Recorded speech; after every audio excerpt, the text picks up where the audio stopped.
ನಾವು ತಿನ್ನುವಂತಹ ತರಕಾರಿಗಳು ಸೇಫ್ ಅಲ್ವಾ? ಬೆಂಗಳೂರಿಗರೇ ತರಕಾರಿ ವಿಷಕಾರಿಯಾಗಿರಬಹುದು, ಎಚ್ಚರ.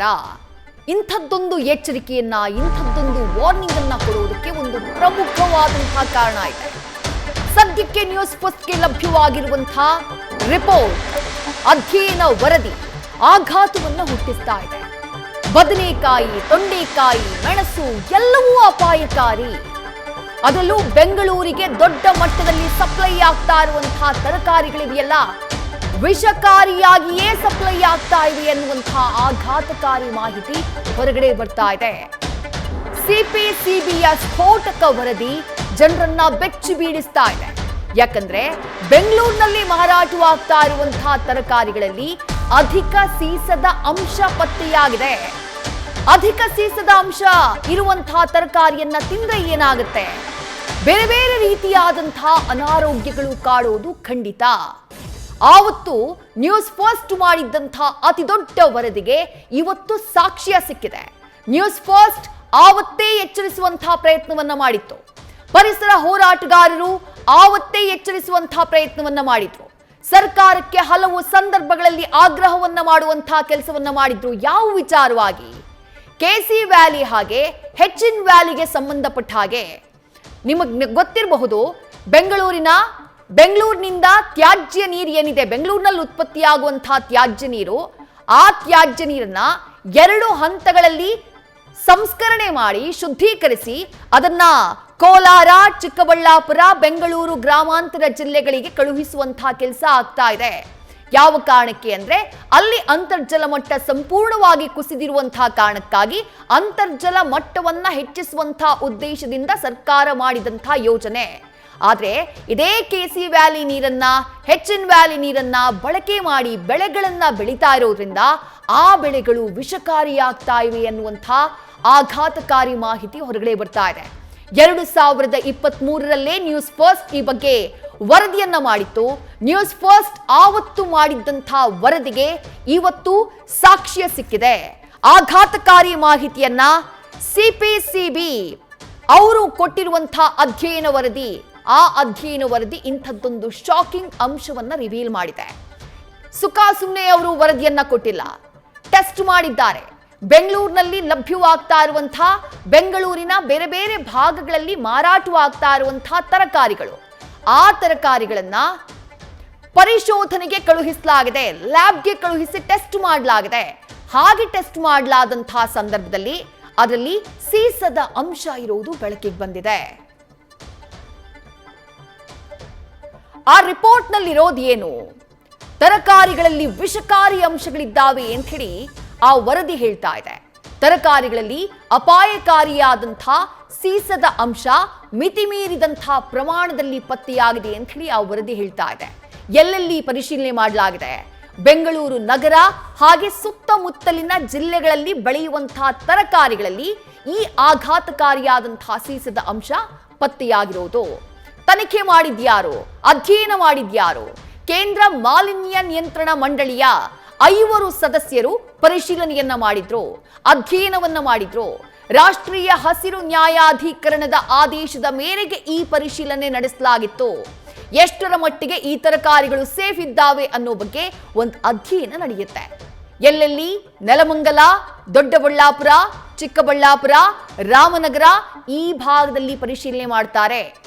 ತರಕಾರಿ, ಅಂತರ್ಜಲ, ನೀರು, ಮಣ್ಣಿನ ಮಾದರಿಯನ್ನ ಪಡೆದು ಆ ನಂತರ ಲ್ಯಾಬ್ನಲ್ಲಿ ಟೆಸ್ಟ್ ಮಾಡಿದ್ದಾರೆ. ಸುಮಾರು 72 ಮಾದರಿ ತರಕಾರಿಗಳನ್ನ ಸಂಗ್ರಹಿಸಿ ಪರಿಶೀಲನೆ ಮಾಡುವಂತಹ ಕೆಲಸವನ್ನ ಮಾಡಲಾಯಿತು. 72 ಮಾದರಿಯ ವಿವಿಧ ತರಕಾರಿಗಳು. ಆ 72 ಮಾದರಿಗಳ ಪೈಕಿ 52 ಮಾದರಿ ಮಾರುಕಟ್ಟೆಗಳಿಂದ ಸಂಗ್ರಹಿಸಿ ಪರಿಶೀಲನೆ ಮಾಡಿದ್ದಾರೆ. ಅಂದ್ರೆ ನಾವು ಹೋಗಿ ಖರೀದಿ ಮಾಡ್ತೀವಲ್ಲ ಮಾರುಕಟ್ಟೆಗಳು, ಮಾರ್ಕೆಟ್ಗಳು, ಅಲ್ಲಿಂದ ಸ್ಯಾಂಪಲ್ಗಳನ್ನ ಕಲೆ ಹಾಕಲಾಗಿದೆ. ಎಲ್ಲೆಲ್ಲಿ? ರಾಜಾಜಿನಗರ, ನೆಲಮಂಗಲ, ಕೋಲಾರದ ಮಾರುಕಟ್ಟೆಗಳಿಂದ ಸಂಗ್ರಹಿಸಿ ಪರೀಕ್ಷೆ ಮಾಡಲಾಗಿದೆ.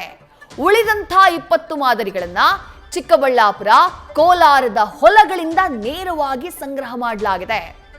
ಆಘಾತಕಾರಿ ಅಂಶ ಏನು ಅಂದ್ರೆ, ಇವರು ಕಲೆ ಹಾಕಿದಂಥ, ಅಧ್ಯಯನ ತಂಡ ಕಲೆ ಹಾಕಿದಂಥ 72 ಸ್ಯಾಂಪಲ್ಗಳ ಪೈಕಿ 19 ಸ್ಯಾಂಪಲ್ಗಳಲ್ಲಿ ನಿಗದಿಗಿಂತ ಹೆಚ್ಚು ಸೀಸದ ಅಂಶ ಪತ್ತೆಯಾಗಿದೆ. ಸೀಸದ ಅಂಶ ಪತ್ತೆಯಾಗಿದೆ ಅಂತಂದ್ರೆ ಅದು ನಮಗೆ ಯಾರಿಗೂ ಒಳ್ಳೆ ಸುದ್ದಿಯಲ್ಲ. 1 ಕೆಜಿ ಸಾವಯವ ಬದನೆಕಾಯಿಯಲ್ಲಿ 1.953 mg ಸೀಸದ ಅಂಶ ಪತ್ತೆಯಾಗಿದೆ. ಇದು ನಿಜಕ್ಕೂ ನೋಡಿ ಶಾಕಿಂಗ್. ಸಾವಯವ ಅಂದ್ರೆ ಏನು?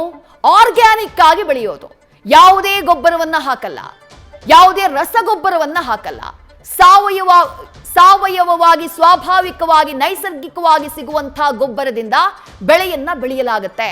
ಆದ್ರೆ ಶಾಕಿಂಗ್ ಏನು ಅಂದ್ರೆ ಈ ಭಾಗ, ಈ ಕೋಲಾರ, ಚಿಕ್ಕಬಳ್ಳಾಪುರ ಈ ಭಾಗದಲ್ಲಿ ಪರಿಶೀಲನೆ ಮಾಡಿದಾಗ 1 ಕೆಜಿ ಸಾವಯವ ಬದನೆಕಾಯಿ ನೋಡಿ, ಆರ್ಗ್ಯಾನಿಕ್ ಬದನೆಕಾಯಿ, ಆ ಆರ್ಗ್ಯಾನಿಕ್ ಬದನೆಕಾಯಿಯಲ್ಲಿ 1.953 mg ಸೀಸದ ಅಂಶ ಪತ್ತೆಯಾಗಿದೆ.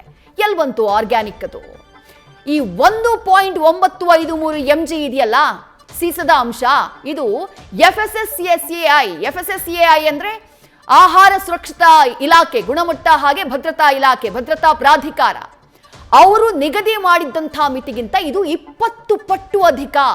ಆರ್ಗ್ಯಾನಿಕ್ ಅಂತ ಬೆಳೀತಾ ಇರುವಂತಹ ತರಕಾರಿನಲ್ಲಿ 20 ಪಟ್ಟು ಅಧಿಕ ಸೀಸದ ಅಂಶ ಪತ್ತೆಯಾಗಿದೆ.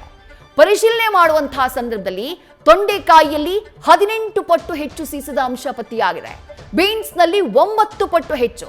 ಇನ್ನು ಹಸಿರು ಎಲೆಗಳು ಅಥವಾ ಯಾವ ಈ ಸೊಪ್ಪು ತರಕಾರಿ ಎಲ್ಲ ಇರುತ್ತೆ, ಸೊಪ್ಪುಗಳೆಲ್ಲ ಬೇರೆ ಬೇರೆ ಬಗೆಯ ಸೊಪ್ಪುಗಳು ಇರ್ತವಲ್ಲ, ಅವುಗಳಲ್ಲಿ ಕ್ಯಾಬೇಜ್ ನಲ್ಲಿ 5 ಪಟ್ಟು ಹೆಚ್ಚು ಸೀಸದ ಅಂಶ ಪತ್ತೆಯಾಗಿದೆ.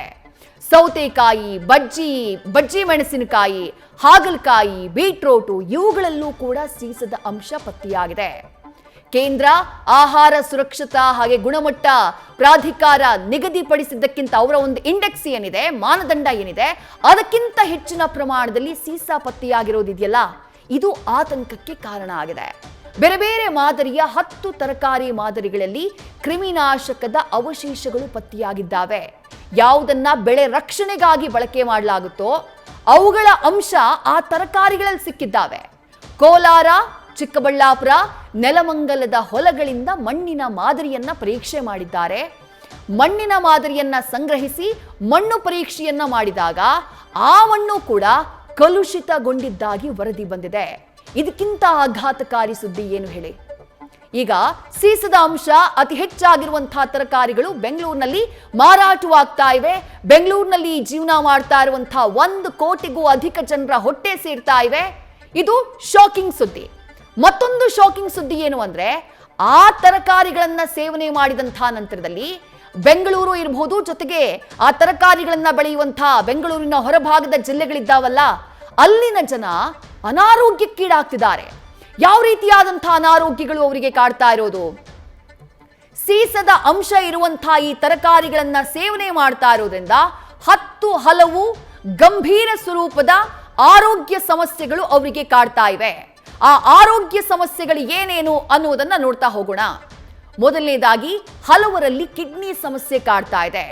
ಕಿಡ್ನಿ ಡ್ಯಾಮೇಜ್ ಆಗ್ತಾ ಇರುವಂತಹ ಪ್ರಕರಣಗಳು ಅಥವಾ ಕಿಡ್ನಿ ಸಂಬಂಧಿತ ಕಾಯಿಲೆಗಳು ಈ ಸಂಖ್ಯೆ ಹೆಚ್ಚಾಗ್ತಾ ಇದೆ. ನರಮಂಡಲ ಹಾನಿ, ನರ್ವಸ್ ಸಿಸ್ಟಮ್ ಡ್ಯಾಮೇಜ್ ಆಗ್ತಾ ಇರುವಂತಹ ಪ್ರಕರಣ, ಈ ಕೇಸಸ್ಗಳು ಜಾಸ್ತಿ ಆಗ್ತಾ ಇದ್ದಾವೆ ಈ ಭಾಗದಲ್ಲಿ. ಮೆದುಳು ಸಂಬಂಧಿತ ಸಮಸ್ಯೆಗಳು ಹೆಚ್ಚಾಗ್ತಾ ಇದ್ದಾವೆ. ಎಲ್ಲಕ್ಕಿಂತ ಹೆಚ್ಚಾಗಿ ಮಕ್ಕಳಲ್ಲಿ ಬುದ್ಧಿಮತ್ತೆ ಕುಸಿತ ಆಗ್ತಾ ಇದೆ. ಅಂದ್ರೆ ಬುದ್ಧಿವಂತಿಕೆ, IQ ಇದು ಕಡಿಮೆ ಆಗ್ತಾ ಇದೆ. ರಕ್ತದೊತ್ತಡದ ಸಮಸ್ಯೆಗಳು ಈ ತರಕಾರಿಯನ್ನ ಸೇವನೆ ಮಾಡ್ತಾ ಇರೋದ್ರಿಂದ ಕಾಡ್ತಾ ಇವೆ. ಇದನ್ನ ನಾವು ಹೇಳ್ತಾ ಇಲ್ಲ. ಕೇಂದ್ರ ಮಾಲಿನ್ಯ ನಿಯಂತ್ರಣ ಮಂಡಳಿ ಅಧ್ಯಯನಕ್ಕಾಗಿ ಯಾವ ಸಮಿತಿಯನ್ನ ರಚನೆ ಮಾಡಿತೋ ಅವರು ಕೊಟ್ಟಿರುವಂತಹ ರಿಪೋರ್ಟ್ ನಲ್ಲಿ ಇದೆಲ್ಲವೂ ಕೂಡ ಉಲ್ಲೇಖ ಆಗಿದೆ. ಈಗ ಇದಕ್ಕೆ ಕಾರಣ ಏನು? ನಾನು ಆರಂಭದಲ್ಲೇ ಉಲ್ಲೇಖ ಮಾಡಿದೆ. KC ವ್ಯಾಲಿ ಹಾಗೆ HN ವ್ಯಾಲಿ, ಈ ವ್ಯಾಲಿಗಳಿಗೆ ಕಳುಹಿಸ್ತಾ ಇರುವಂತಹ ಬೆಂಗಳೂರಿನ ಕಲುಷಿತ ನೀರು 2 ಹಂತದಲ್ಲಿ ಸಂಸ್ಕರಣೆ ಮಾಡಿ ಅವುಗಳನ್ನ ಕಳುಹಿಸಲಾಗುತ್ತೆ. ಹಾಗೆ ಕಳುಹಿಸಿದಂತಹ ನೀರನ್ನ ನೇರವಾಗಿ ತರಕಾರಿ ಬೆಳೆಯನ್ನ ಬೆಳೆಯೋದಕ್ಕೆ ಬಳಸ್ತಾ ಇರೋದೇ ಇದಕ್ಕೆ ಕಾರಣ ಅನ್ನೋದು ಪ್ರಮುಖವಾಗಿ ಕೇಳಿ ಬರ್ತಾ ಇರುವಂತಹ ಆರೋಪ. ಒಂದನ್ನ ನಾನಿಲ್ಲಿ ಪ್ರಮುಖವಾಗಿ ಮೆನ್ಷನ್ ಮಾಡಬೇಕು. ಈ ಬಯಲು ಸೀಮೆಯ ಬರಪೀಡಿತ ಜಿಲ್ಲೆಗಳು ಅಂತ ಏನ್ ಕರಿತೀವಿ, ಚಿಕ್ಕಬಳ್ಳಾಪುರ, ಕೋಲಾರ, ಬೆಂಗಳೂರು ಗ್ರಾಮಾಂತರ ಜಿಲ್ಲೆಗಳು, ಇವು ಪ್ರಮುಖವಾಗಿ ಮಳೆಯಾಶ್ರಿತ ಜಿಲ್ಲೆಗಳು, ಜೊತೆಗೆ ಅಂತರ್ಜಲ ಅತಿ ಹೆಚ್ಚು ಬಳಕೆಯಾಗುವಂತಹ ಜಿಲ್ಲೆಗಳು. ಇಲ್ಲಿ ಒಂದೊಮ್ಮೆ ಪರಿಸ್ಥಿತಿ ಎಲ್ಲಿ ತನಕ ಹೋಗಿತ್ತು ಅಂದ್ರೆ 1500 ಅಡಿ ನೀವು ಬೋರ್ವೆಲ್ ಕೊರೆದ್ರೂ ಕೂಡ ಅಲ್ಲಿ ಅಂತರ್ಜಲ ಸಿಗ್ತಾ ಇರಲಿಲ್ಲ. ಆಗ ಸರ್ಕಾರ ಒಂದು ಯೋಚನೆ ಮಾಡುತ್ತೆ. ಅದೇನು ಅಂದ್ರೆ 2018ರಲ್ಲಿ ಹೆಚ್ಚು ಕಮ್ಮಿ ಬೆಂಗಳೂರಿನ ಈ ಭಾಗಗಳೇನಿದ್ದಾವೆ, ಬೆಂಗಳೂರಿನಲ್ಲಿ ಪ್ರತಿನಿತ್ಯ ಸೃಷ್ಟಿಯಾಗುವಂತಹ ಈ ತ್ಯಾಜ್ಯ ನೀರು ಏನಿದೆ ಅದನ್ನ ಸಂಸ್ಕರಣೆ ಮಾಡಿ ಈ ಭಾಗಗಳಿಗೆ, ಬರಪೀಡಿತ ಜಿಲ್ಲೆಗಳಿಗೆ ಕಳಿಸ್ಬಿಡೋಣ, ಅಲ್ಲಿ ಅಂತರ್ಜಲ ಮಟ್ಟವನ್ನ ಹೆಚ್ಚು ಮಾಡೋಣ, ಇದು ಸರ್ಕಾರದ ಉದ್ದೇಶ ಆಗಿತ್ತು. ಆದ್ರೆ ಒಂದನ್ನ ರಾಜ್ಯ ಸರ್ಕಾರ ಮರೆತಿದ್ದೇನು? ಕೇಳಿ ಬರ್ತಾ ಇರುವಂತಹ ಆರೋಪ ಏನು? 2013ರಲ್ಲಿ ಕೇಂದ್ರ ನಗರಾಭಿವೃದ್ಧಿ ಸಚಿವಾಲಯದಿಂದ ಒಂದು ಮಾನದಂಡ ರಚನೆಯಾಗತ್ತೆ ಒಳಚರಂಡಿ ನೀರಿನ ಮರುಬಳಕೆಗೆ ಸಂಬಂಧಪಟ್ಟ ಹಾಗೆ. ಆ ಮಾನದಂಡ ಏನ್ ಹೇಳುತ್ತೆ ಅಂತಂದ್ರೆ, ನೀವು ಒಳಚರಂಡಿ ನೀರನ್ನ ಬಳಕೆ ಮಾಡ್ತೀರಿ ಅಂತಂದ್ರೆ ಅದನ್ನ 3 ಬಾರಿ ಸಂಸ್ಕರಣೆ ಮಾಡಬೇಕು ಅಂತ ಹೇಳಿ. ಆದ್ರೆ ರಾಜ್ಯದಲ್ಲಿ ಅದನ್ನ 3 ಬಾರಿ ಸಂಸ್ಕರಣೆ ಮಾಡಿಲ್ಲ, 2 ಬಾರಿ ಮಾತ್ರ. ಕೆಸಿ ವ್ಯಾಲಿ ಅಂದ್ರೆ ಕೋರಮಂಗಲ ಚಳ್ಳಘಟ್ಟ ವ್ಯಾಲಿ, HN ವ್ಯಾಲಿ ಅಂದ್ರೆ ಹೆಬ್ಬಾಳ ನಾಗವಾರ ವ್ಯಾಲಿ.